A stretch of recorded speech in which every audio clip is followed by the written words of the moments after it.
tardes, amables televidentes. En el conversatorio de la Fundación Institucionalidad y Justicia del día de hoy cuento con la grata presencia del doctor Jerónimo Sansó, magistrado presidente de la Asociación Justicia Democrática de Argentina. Para nosotros, en honor a la verdad, magistrado, es un honor tenerlo aquí en la Fundación Institucionalidad y Justicia. Es uno de los más reputados asociacionistas, digamos así, de la Argentina y con ellos de toda América Latina. Y yo creo que nada, buena hora tenerlo aquí en la Fundación Institucionalidad y Justicia. Y quiero comenzar de entrada preguntando lo siguiente. Una de las grandes críticas que se le hace al Poder Judicial, por lo menos es la percepción que se tiene desde la sociedad, es la falta de independencia. ¿Para qué sirve la independencia en un poder que desde el punto de vista de su función desde el Estado es parte y no deja de ser fácil que no sea independiente? Primero le agradezco la presentación y particularmente a la Fundación, que hoy lo dije en la conferencia, es bienvenido para los sistemas de asociaciones de jueces, que haya entidades que se preocupen y hagan este tipo de encuentros, que a veces las propias asociaciones no tienen medios para hacerla ni cuentan con apoyo estatal, por suerte también, tal vez, ¿no? Porque a veces el apoyo es interesado. La crisis no es nueva. Los poderes judiciales de Latinoamérica, y yo particularizo en el nuestro, desde el comienzo nomás vienen ya configurados en lo que se llamaría, según Zaffaroni, la ingeniería en la estructura, Claro. de una manera imperfecta, porque en algún sentido han operado como estructuras de apariencia de poder, es decir, no realidad de poder. Todos dicen es un poder del Estado. Son poder, y hasta cierto punto, cuando se dan casos como el que ocurrió en la Argentina en un momento dado, después de la primera etapa del gobierno de posterior al golpe militar, a la dictadura del 76-83, en que la Corte hizo lo que me parece que es la idea que tienen todos de una Corte, que es acompañar. Quiero decir con esto que parece un deber del Superior Tribunal, que concentra mucho poder, el de actuar en consecuencia y en consonancia con el poder político, como si esto significara una garantía de mejor república y de mejor democracia. Es un error conceptual. El Poder Judicial, si tiene alguna función moderna, y sobre todo después de los convenios internacionales, es justamente asegurarle al ciudadano y a la población la garantía individual que las mismas constituciones le otorgan en el plano nacional y en el internacional por los convenios sobre derechos humanos, aún frente al Estado. Claro. No tiene que acompañar nada, es más, tiene que contrariar. Y entonces la estructura piramidal que tienen los tribunales produce el fenómeno de que haya hasta cierto punto un acatamiento, y hoy se habló de eso, y yo he escuchado decir, por ejemplo, de la existencia de los temores que pueden tener jueces de instancias respecto de otros que ejercen superintendencia. Y esto no le hace bien a nadie, ni a la democracia, ni al Claro pueblo. que no. ¿Qué ciudadano confiaría en un juez que está atemorizado por otro otro juez de una escala, digamos, en términos, entre comillas, superior. No sería confiable. Y no habría razón ninguna para que los jueces se teman entre sí, no debería haberla. Es por eso que hemos importado en América, para bien, yo creo, no para mal, los consejos de la magistratura que sacan de las cúpulas de las Cortes Supremas la gestión disciplinaria y administrativa y la ponen en este órgano separado para que los tribunales se dediquen a lo que es función específica, lo jurisdiccional. Hacer eso que dije antes, que sería proteger los intereses de la ciudadanía aún contra el Estado mismo, que hoy por hoy en la crisis mundial que vive el Estado-Nación, está comprobado que también tiene su parte de víctima. Claro. Hoy los intereses internacionales ya no son solo o exclusivamente el antiguo concepto de imperialismo. Hoy hay unas modalidades más sutiles de capitales financieros que penetran a través de los gobiernos que a veces pobres no tienen cómo confrontar y defenderse de esos poderes económicos que no tienen, como se dice siempre, ni ciudadanía ni patria más que su propio interés. De manera que es muy difícil también para el Estado.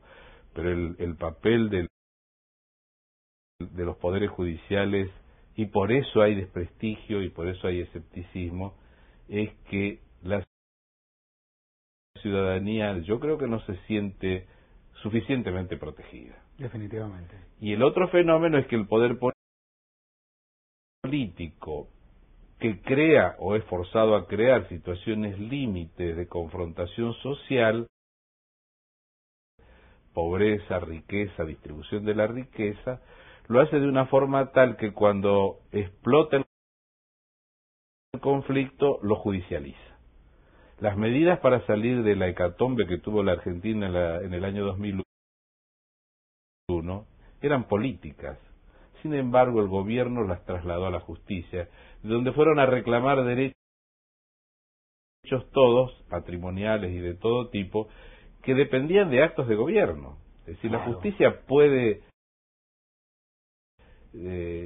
pacificar solucionando conflictos, pero no puede proveer al que reclama que el Estado le pague con un dinero que el Estado dice no tener, o dice verse por la fuerza de las circunstancias obligado a incumplir, como lo hizo con los acreedores del exterior en un default que fue tremendo para los acreedores, porque creo que la Argentina es el país que menos ha pagado de todos los que se declararon en default.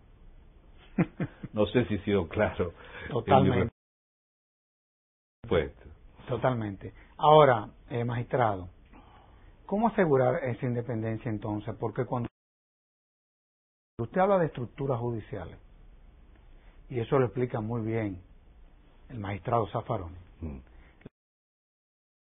la verdad es que eso debe nada de llevarnos a tener que hacer algunas reflexiones.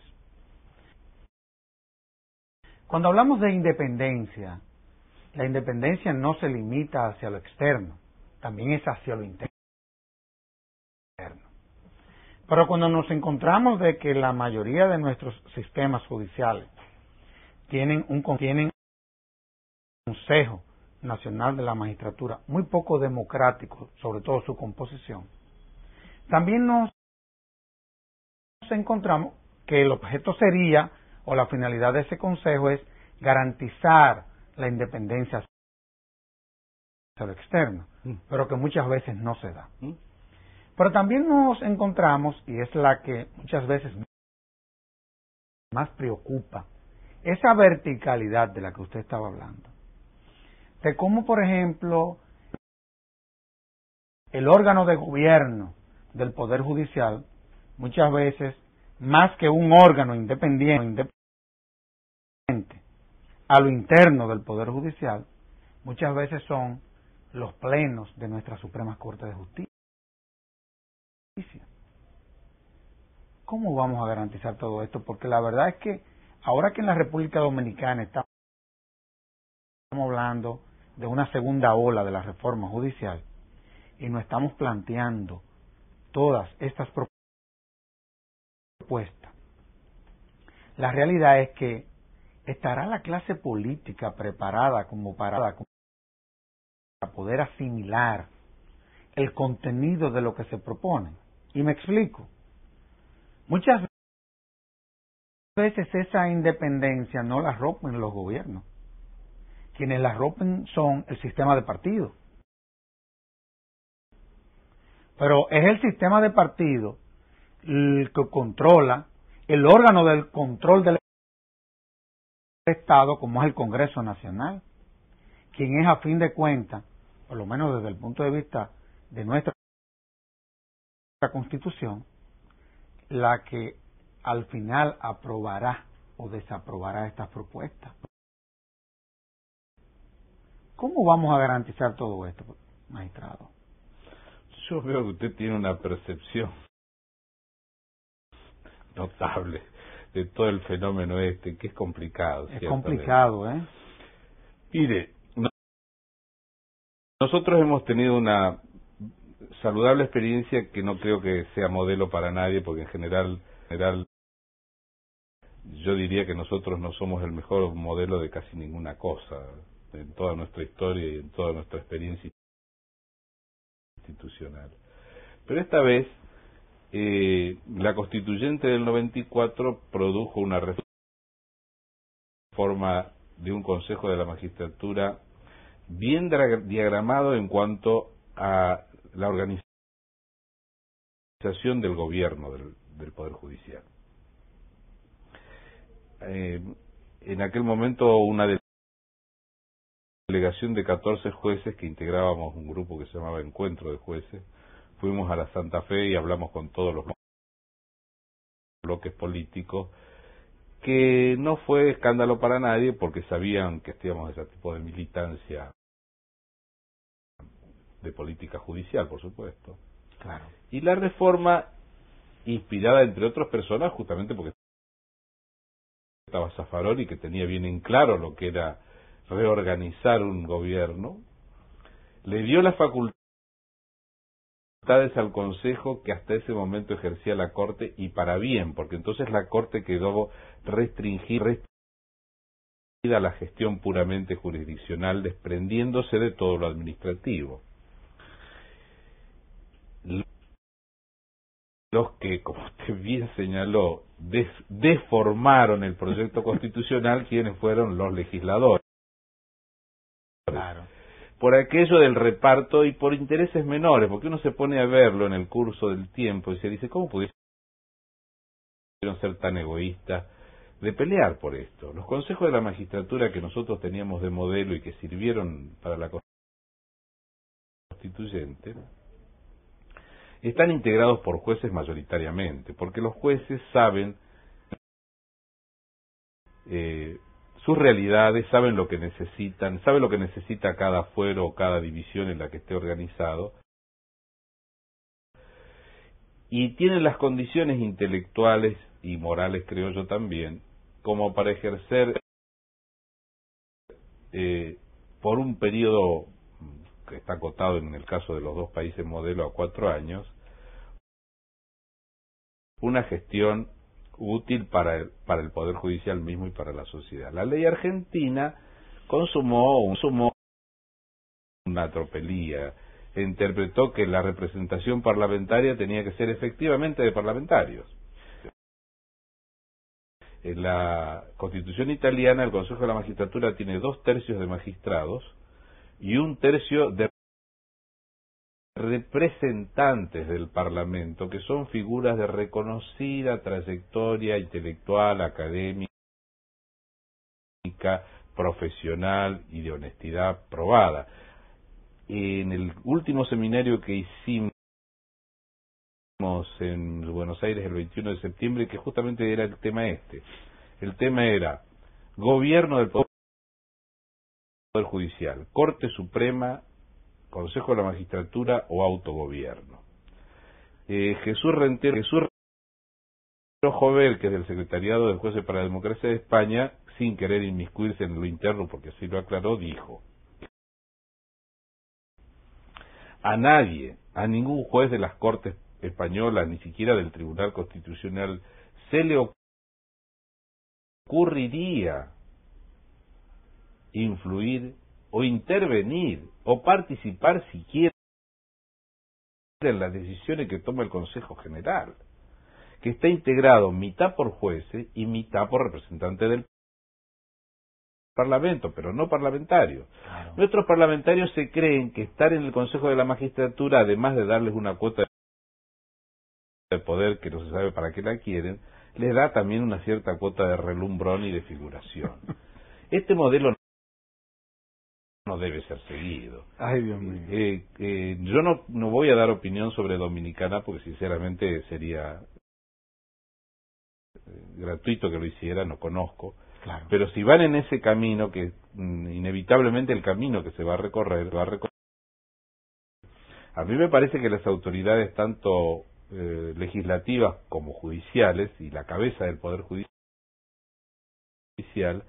revelarían inteligencia si tuvieran la flexibilidad para abrirle camino a lo que se viene. Quedaría muy feo que se muestren en un futuro como los que se opusieron o optaron al proceso. Claro.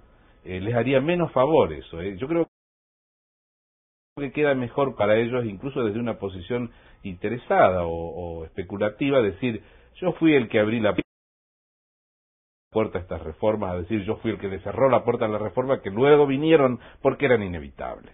Ahora, todos los desprendimientos son dolorosos. Exactamente. Todos. Y Claro. evidentemente que cuando hablamos de el órgano de gobierno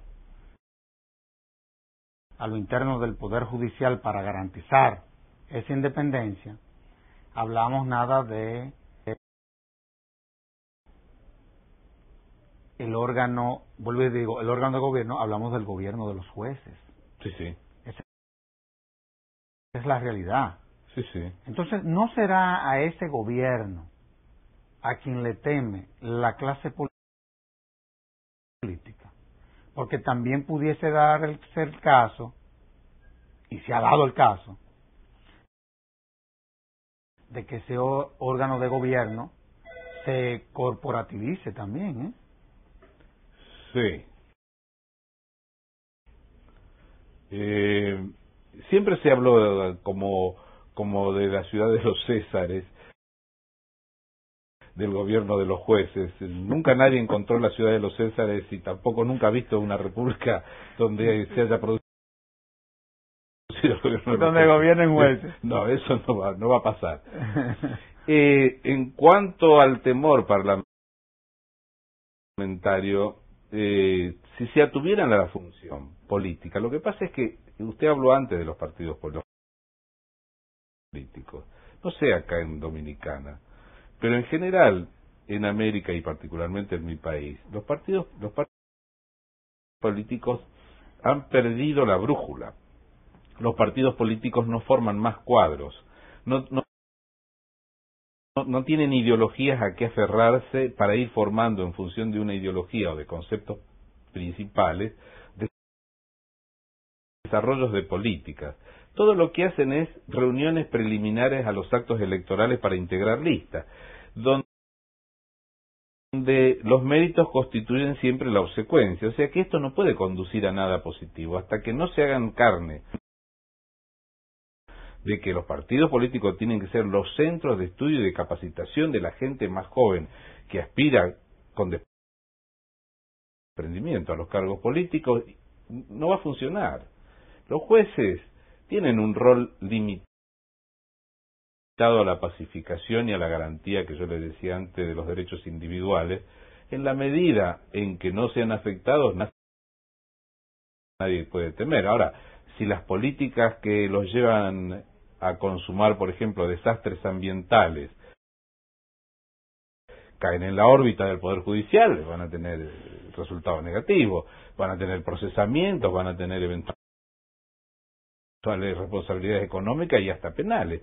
Y esto, para eso están los jueces, es decir, no es gobierno de los jueces, es lo que el Estado moderno y republicano espera de los jueces. La verdad es que a pesar de eso que usted dice, a pesar de esa descomposición, eso lo digo yo, que muchas veces se refleja desde la clase política, la realidad es que siguen siendo los partidos instituciones fuertes. Por ejemplo, en la República Dominicana, para usted querer ser o llegar a querer ser cualquier cosa, tiene que ser a través de el sistema de partidos. Si usted quiere ser rector de la Universidad del Estado, tiene que ser a través de un partido. Si usted quiere ser presidente del Colegio de Abogados, tiene que ser a través de un partido. Es decir, a pesar del descrédito, a pesar nada de la crisis de credibilidad que se da y que se vive en toda América Latina a lo interno del sistema de partidos, siguen siendo instituciones poderosas, y muchas veces andan de su cuenta, no quieren someterse a un orden de manera permanente. Nuestros sistemas electorales, es decir, nuestros órganos de supervisión, de regulación, son débiles, y todo se debe a que el sistema de partido no dejan de seguir siendo fuerte. Es cierto, y yo le diría que hay hasta en algún punto una especie de corporación política. Usted Claro, habló de la corporación de los jueces. Hay una corporación política. Claro, la corporación de los jueces, el corporativismo, hay un buen corporativismo, es decir, lo que podemos llamar la profesionalización de una actividad. Un juez que está ya 2 años administrando, trabajando en el Consejo de la Magistratura, adquirió una experiencia en la que va a darse cuenta de cuál es la gestión que debe realizar. Y a pesar de que tenga desinteligencias de tipo ideológico hasta personal, por simpatía o antipatía, sabrá que en el grupo que integra, que también es el resultado de una interna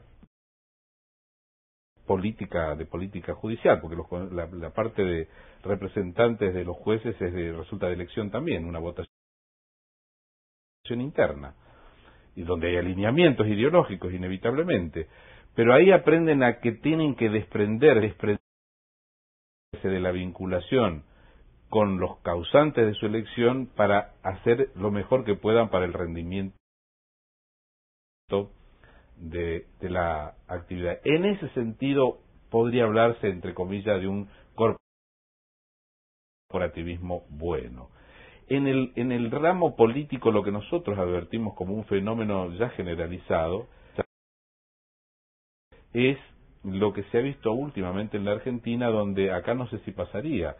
El jefe del partido gobernante y presidente de la nación consigue la adhesión de el partido opositor más recalcitrante que ha tenido en toda su historia.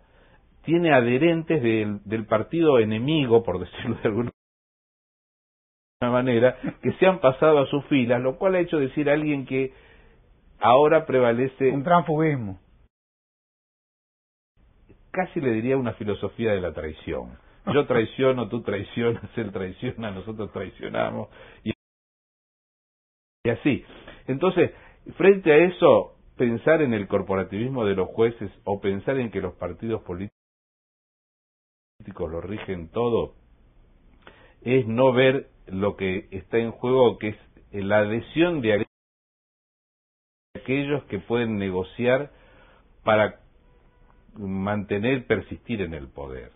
Y esa miopía de persistir en el poder tiene resultados catastróficos para los países. En realidad no se avanza, sino que se retrocede. Parece que hay cambios, pero los cambios son absolutamente aparentes, es gato paradismo todo el tiempo, y esto cansa y la sociedad se hace descreída y va a votar porque no tiene escapatoria. En nuestro país es obligatorio votar, pero si no fuera obligatorio, creo que no obtendrían porcentuales mínimos de asistencia al voto. No se puede gobernar sobre el descreimiento, no se puede progresar como sociedad y como seres humanos sobre la base del escepticismo permanente. Por eso nosotros, dentro de lo limitado que estamos haciendo ahora, acompañando acá a los compañeros de Dominicana, de Santo Domingo, conservamos a lo mejor candorosamente la ilusión y en buena parte la esperanza que, como dice un periodista muy inteligente en la Argentina, es lo último que se perdió. De todos modos, magistrado, vamos a hacer una pausa. Bueno. Y de inmediato volvemos con nuestro invitado.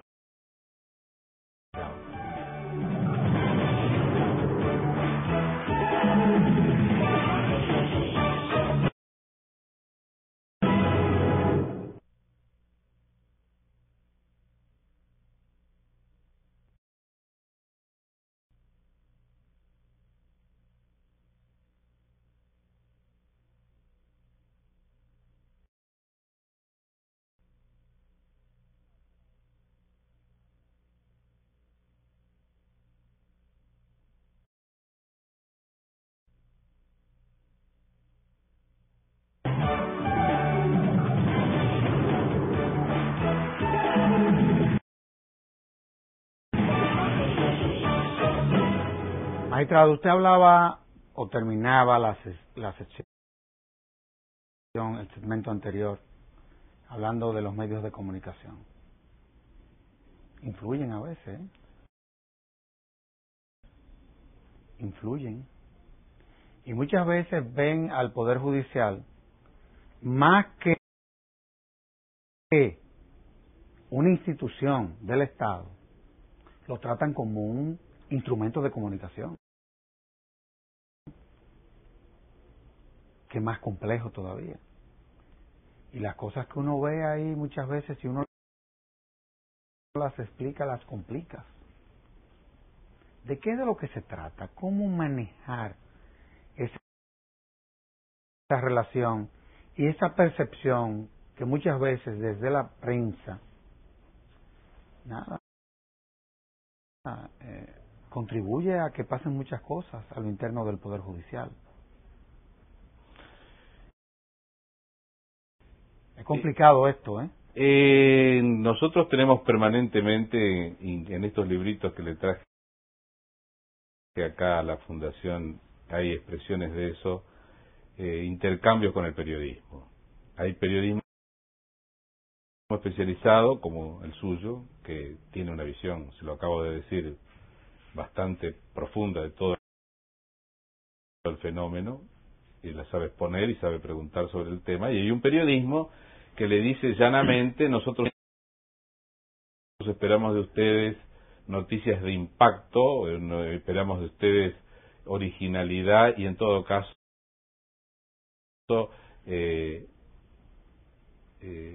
que nos brinden la primicia para adelantarnos a los otros medios. Pero eso es sensacionalismo. Y es lo que hace la mayoría, y buscan el efecto. Un periodismo serio no solo para el Poder Judicial, para la República y para la democracia, no digo que sea ni que deba ser el cuarto poder, pero es imprescindible. Nosotros no podríamos haber hecho muchas de las cosas que hicimos si no hubiéramos tenido el apoyo a veces, y a veces sin el apoyo, por lo menos la inquietud o la curiosidad del periodismo como esta que usted tiene ahora, de preguntarnos qué somos, qué hacemos, qué queremos, hacia dónde vamos y qué nos estamos proponiendo. Mire, cuando organizamos el seminario último, que le expliqué recién, yo por una casualidad, por un encuentro en un restaurante, tomé contacto con un periodista argentino que es muy conocido en el ámbito deportivo, se llama Víctor Hugo Morales. Es un hombre de reconocida trayectoria, hasta le diría internacional, en el medio futbolístico y deportivo, pero ahora se le dedica un programa, digamos, más grande, de más contenido político y de todo orden. Te comenté lo del seminario y le comenté detrás de qué estábamos. Es decir, nosotros estamos detrás del autogobierno. Me pidió leer algunas cosas para informarse, las leyó con mucho entusiasmo y con mucho interés y me dijo, estoy del lado de ustedes. Y se dedicó a lo largo, porque tiene un programa de mañana que va desde las 9 de la mañana radial en una de las emisoras más escuchadas en todo el país hasta la 1 de la tarde. Cristo.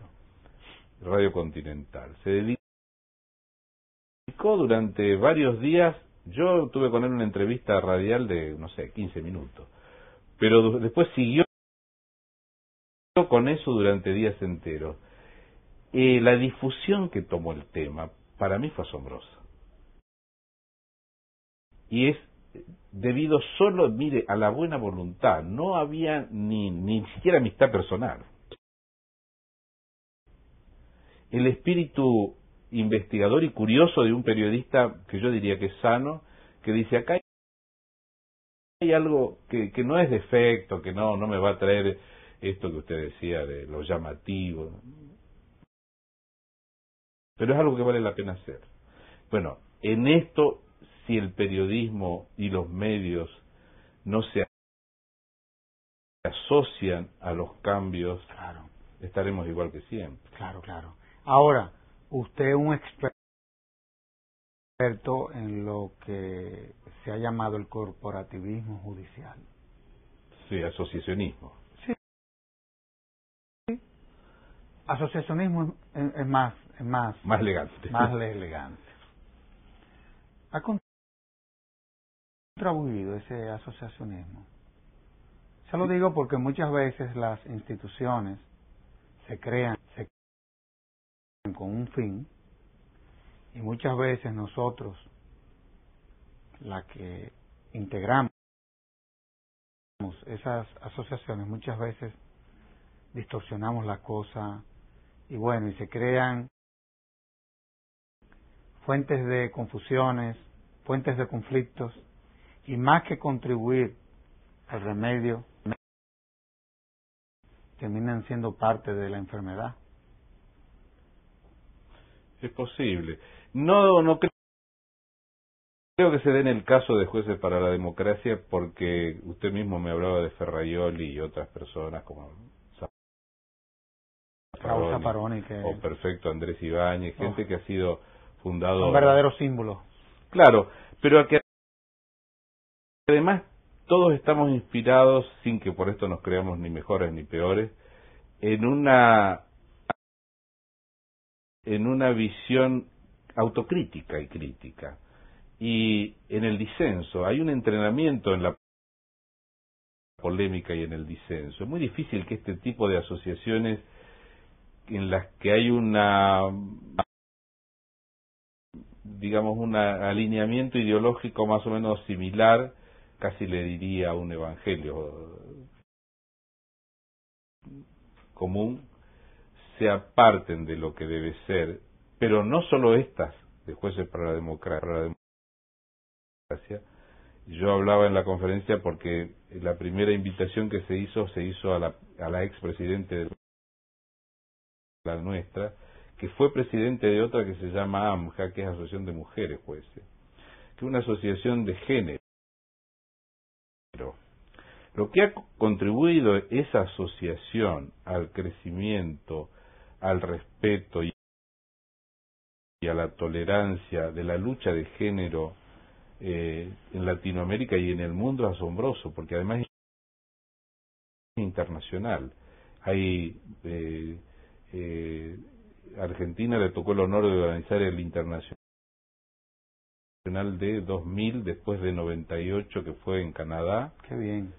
Y la participación de todos los magistrados, o las magistradas mejor dicho, ha contribuido muchísimo a abrirles camino. Y yo, por ejemplo, le diría que el cargo de de Carmen Argibay como ministro de la Corte Suprema de la Justicia de la Argentina tiene mucho que ver con su trayectoria por haber sido ella misma presidenta de la Internacional de Mujeres Jueces. Qué bien. O sea que cuantas más asociaciones surjan, por las razones que tengan para adherirse unos con otros, siempre son modos de abrir el espacio a la discusión y al debate. Finalmente, si se salen de madre, todos los sistemas legislativos en cuanto a personas jurídicas tienen contralores. Definitivamente que sí. Entonces, bastaría que cualquier asociado o cualquier no asociado denuncie o plantee irregularidades como para que la autoridad de aplicación intervenga. Lo que puede llegar a ser complicante es quién es la autoridad de aplicación. Si es un órgano absolutamente separado, no dependiente de nadie, si es un órgano que depende del Ejecutivo, que depende de la propia Corte, como sucedió en Honduras, donde la asociación que iba a crearse encontró un obstáculo en que precisamente la Corte que le tenía que otorgar personería era la que estaba en contra de la aparición de una nueva asociación.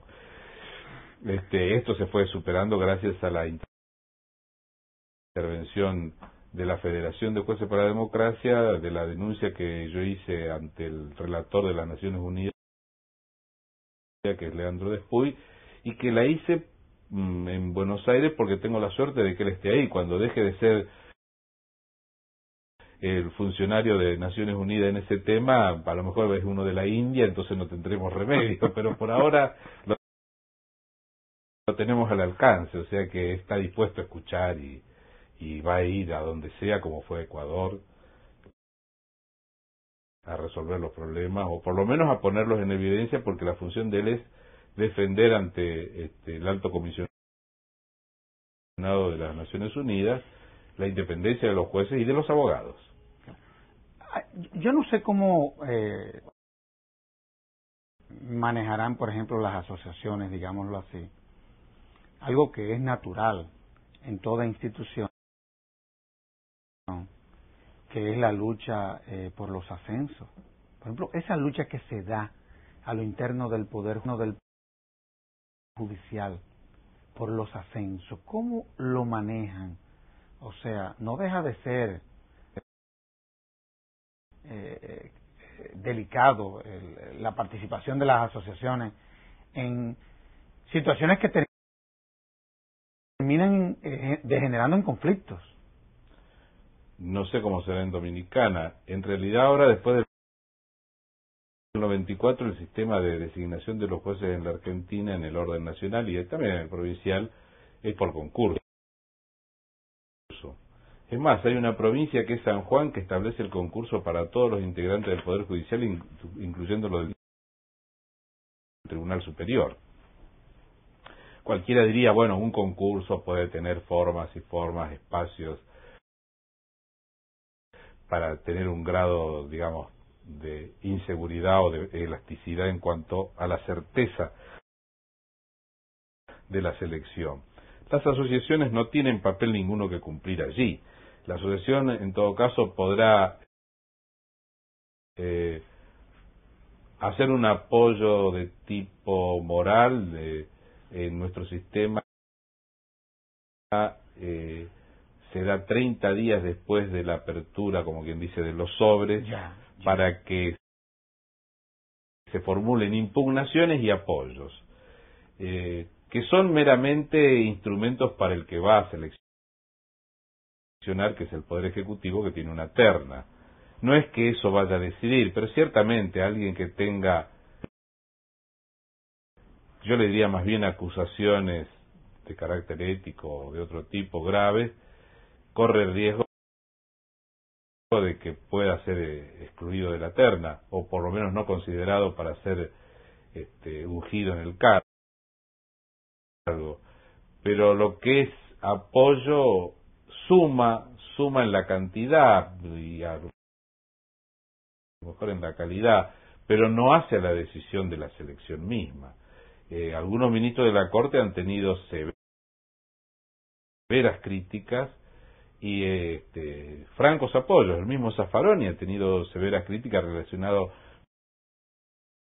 por ejemplo, con su toma de posición en cuanto al pago de los impuestos, que fue materia de mucha crítica. Pero entre las asociaciones que lo apoyaron, aparte de la nuestra y Mujeres Jueces, yo le diría que cuanto organización no gubernamental, incluso que no esté integrada por jueces, apoyó ese nombramiento. Claro. Ahora, ¿han contribuido las asociaciones a fortalecer los sistemas de evaluaciones y de consecuencia a lo interno del Poder Judicial? Porque muchas veces cuando uno habla de asociación, prácticamente uno se asocia. Esta es la visión del que desde la sociedad ve todo esto. Bueno, se asocian para ir logrando una serie de conquistas a lo interno de que esa institución como tal de la cual ellos son miembros se fortalezca. Pero ¿están ustedes conscientes de que esa fortaleza también dependerá de fortalecer los sistemas de evaluaciones y los sistemas de consecuencias? Sí, lo importante, por sobre todo, el sistema de evaluación. Claro. Y quienes lo ejerzan.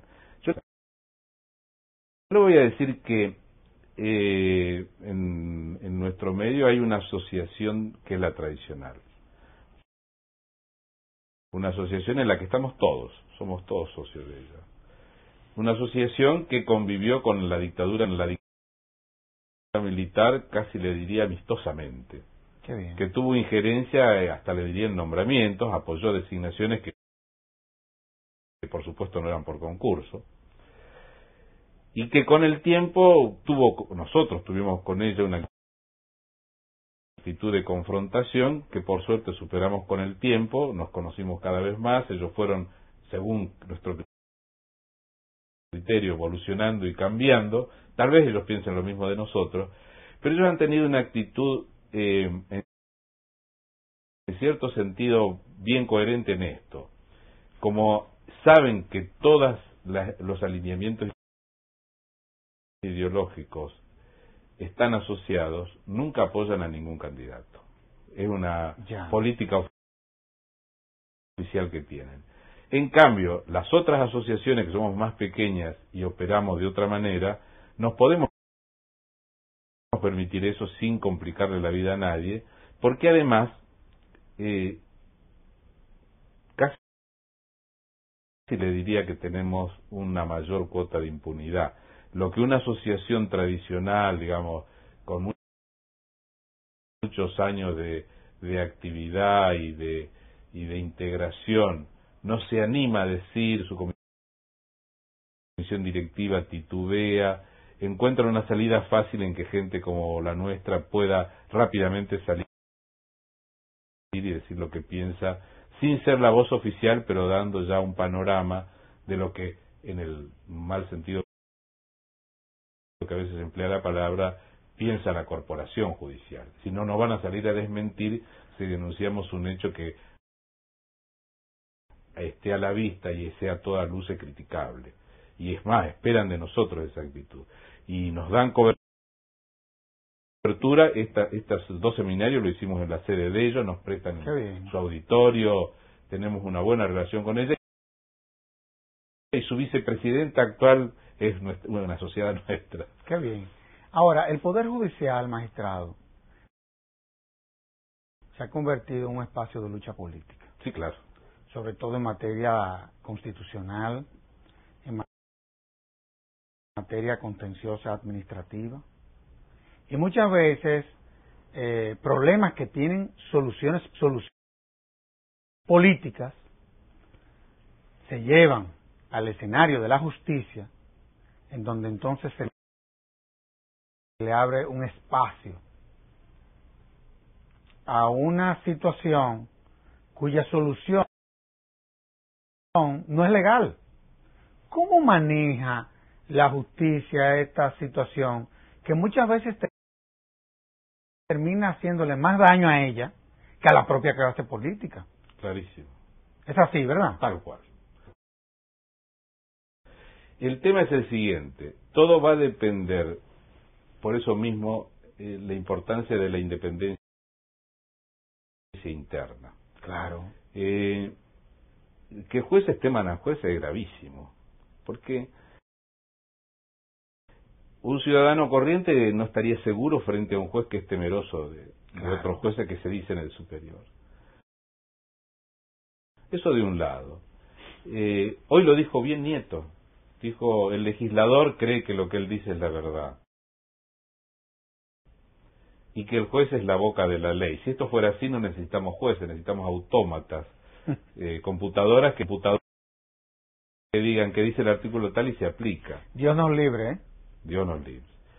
Los jueces son lo que son y entonces tienen su propia idea de la justicia y ahora tienen un constitucionalismo internacional, que son los convenios que casi todos los países todos se han adherido y a los que nos aferramos cuando no tenemos legislación positiva y aun cuando la tengamos. Los asumimos como los bloques de constitucionalidad. Exactamente. Entonces, los jueces que son independientes y si quieren serlo pueden, tienen pronunciamientos que expulsan de el ámbito tribunalicio lo que es, como usted dijo, político.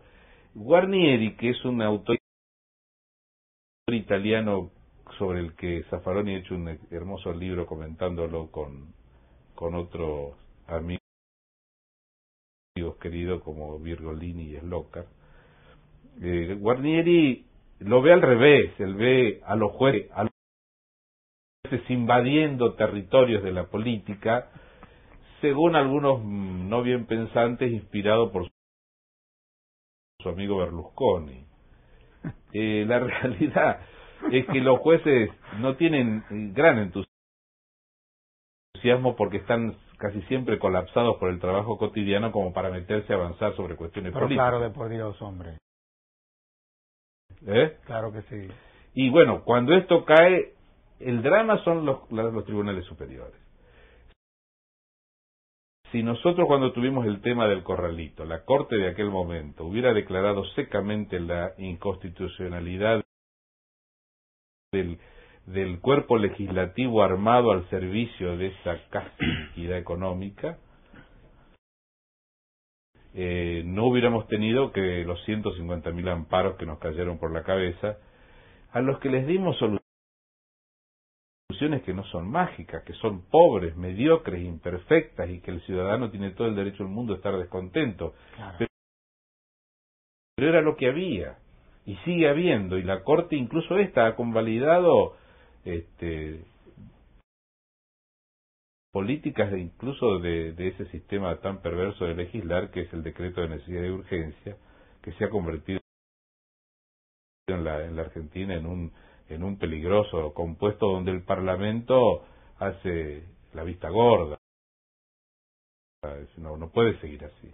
Definitivamente. Vamos a hacer otra pausa, magistrado, y de inmediato volvemos con nuestro excelente invitado.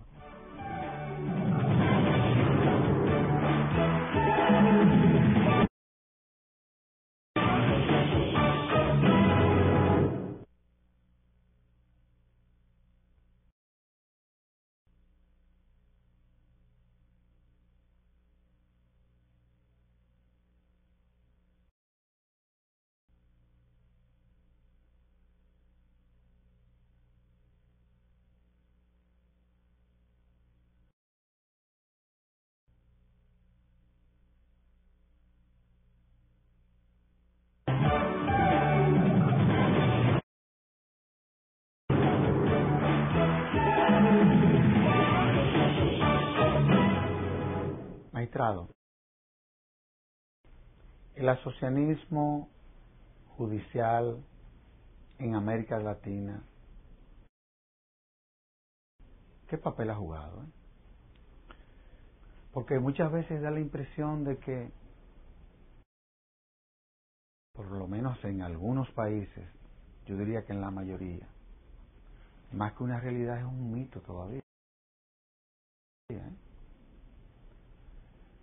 Si uno tuviera que hacer un balance, yo le digo que llevo en esto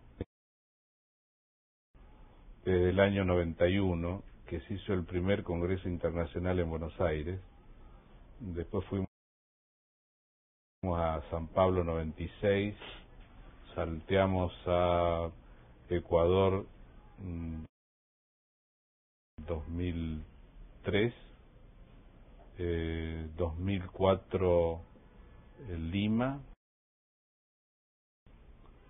2006 Atibaia ahí en San Pablo otra vez. Intermedio fuimos a Portugal, a Póvoa de Varzim. Usted ha hecho carrera. No. Usted ha hecho carrera. Y final estuve en el 20 aniversario en Roma de Medel, donde, esto lo digo por una consideración especial hacia Latinoamérica y hacia nosotros, porque usted decía hasta dónde llegaron. El idioma oficial de Medel, que es la organización, la Federación de Jueces para la Democracia Europea, es el francés, y la alternativa es el inglés. ¿Por qué el francés? Porque los países de Europa del Este, que ahora se han incorporado en cantidad, han tenido siempre como tradición que el idioma diplomático era el francés. Claro que sí. En una cosa decimonónica, ¿no? Ya pasada de moda, el inglés ha superado largamente. Pero lo cierto es que ese 20 congreso, que era celebratorio justamente del aniversario de 20 años de funcionamiento de ese organismo, que se hizo en el Consejo de la Magistratura Italiana, y estuvieron presentes miembros del Consejo de la Magistratura Italiana. Yo, por ser latinoamericano y presidente de la federación en ese momento, tuve el privilegio de ser el único que podía hablar en español. Los españoles tenían que hablar en francés. Yo hice esta aclaración y me fue concedida, y en consecuencia yo lo digo hasta con una cierta arrogancia para los compañeros, pero eso demuestra la pregunta que usted iba. Hemos aprendido a conocernos, hemos conocido tanto las realidades de uno y otro país, y hemos llegado a la amistad, que es un valor. Tener jueces amigos en diversos lugares de la tierra, pero amigos afectuosamente entrañables, que uno los quiere, que no es una superficialidad, con los que uno se encuentra y se abraza afectuosamente porque lo siente.